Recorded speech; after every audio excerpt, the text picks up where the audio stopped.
Hello everyone! It's been a while since I've recorded a second channel upload. I'm recording this on October 31st. Probably won't go up for quite a while because I am still on break, but today I want to talk a little bit about vacuum in Rainmaker. I'm not exactly sure how this will age by the time the video goes up, but I'm pretty sure that vacuum will stay about as common as it is right now, which, as of right now, recording after week 4 of the main season, or week 6 total, the last top-level team who has not been using vacuum, which is Milky Way, is, as you can see here, running Vacuum Charger, which means that by this point, pretty much every top-level team in Rainmaker is running a vacuum consistently. It has pretty much become a meta pick in this mode, and I want to talk a little bit about that and, my thoughts on it personally. So, first off, what kind of vacuum weapons are we seeing? And this is possibly the best news of the entire thing, which is we are seeing a whole lot of them, honestly. So, in terms of vacuum weapons, there are actually quite a lot of good ones. Vacuum is usually the main problem on most vacuum weapons that are present. Now, we're not seeing everything. We're not seeing Jet Squelcher. We haven't seen Big Swig. And while we haven't seen Vanilla Tent, I'd argue Vanilla Tent is very good. In fact, before Moonlight switched over to Charger comps, we were actually running Vanilla Tent in Rainmaker, and it went very well for us in practice. Obviously, it's not a result I can point to, but I would just say that if any team plays around a 10 Umbrella, it shouldn't be too surprising to see that it would do well. It's had the best synergy with Vacuum for a while, and pairing a Tent Shield with a Vacuum just gives you a ton of protection.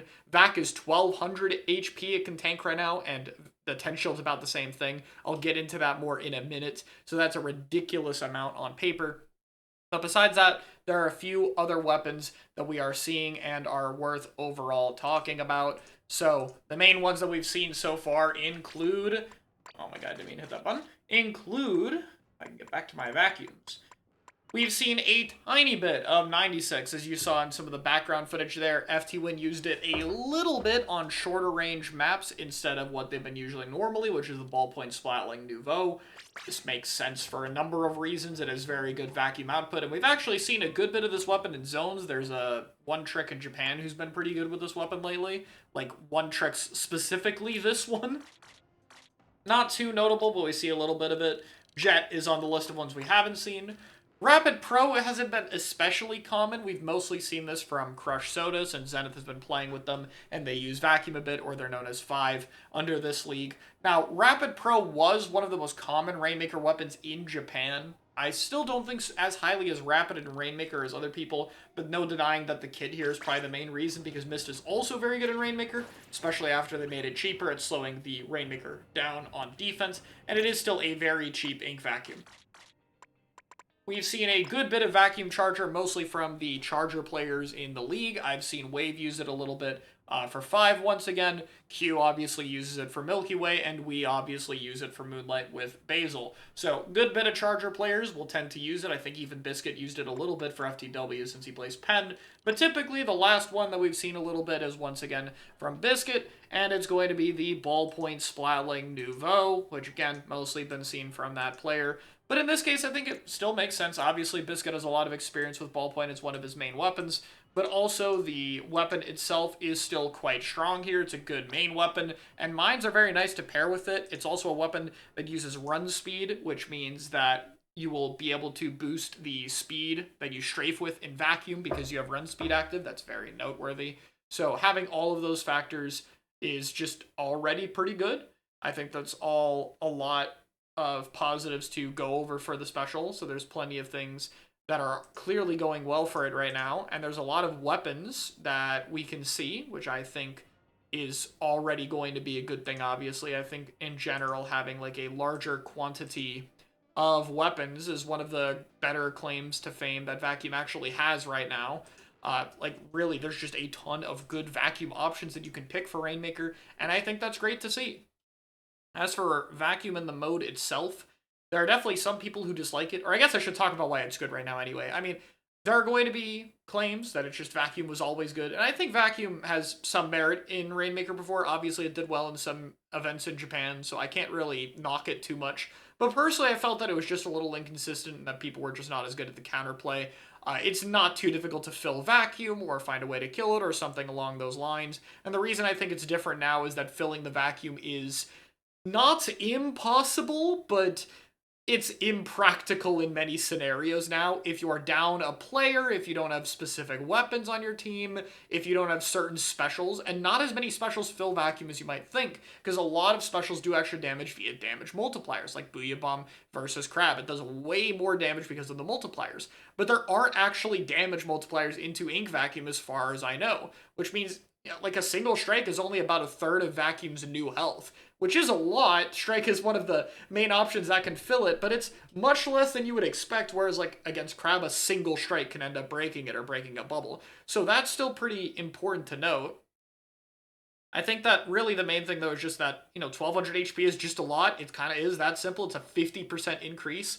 The shot at the end is also larger if you fill it, but I don't think that's as big a factor. It's just filling it isn't really much of an option, which means now teams have to play to either having specials that can counter it or running weapons like Splatanas that can kill through it. And even then, that's quite difficult to go in and get the kill on the Rainmaker user, without dying to the rest of the team that is invincible, since you have to get in melee range. This proved to be a bit harder than, you might expect. And, I think it's kind of interesting in terms of is it healthy or not. Obviously there'll be annoying parts of the game where there's a vacuum and there's just nothing the other team can do and it's going to guaranteed get the lead. But here's why I'm personally fine with that. I think that the main counterplay to vacuum is really like, first, there are still counterplay options. Obviously you can still fill it or kill through it or whatever, but the main thing that it forces is that you kind of just can't sit back.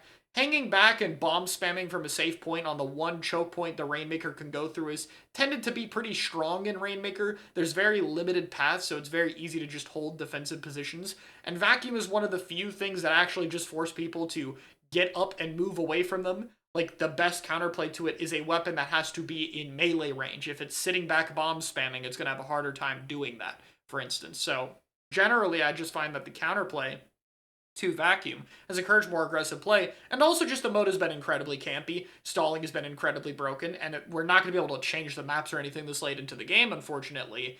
So, like, how do you fix this? And, well, this is a pretty good solution. Here's this powerful threat of a tool that can get us through and guarantee, a slight amount of our push. So if you want to defend it, you have to defend, far away enough to either prevent the vacuum from getting far enough to get the lead, or stopping the vacuum or forcing it early, or some, counterplay along those lines, having a player, sneak behind the enemy team to kill them, something like that. There's plenty of options to deal with it, but no matter what counterplay option you pick to deal with vacuum, it's going to involve a team being more aggressive outside of very specific specials. And even then, if you're sitting back holding the special, you cannot die. You have to be in the right position, and it's still just generally going to be a very risky play, because if you're hanging back and letting the vacuum team get close to the lead and you go down and you lose your tri-strike to like a random S-Blast snipe or Booyah Bomb or whatever, then like that's it. They get the lead.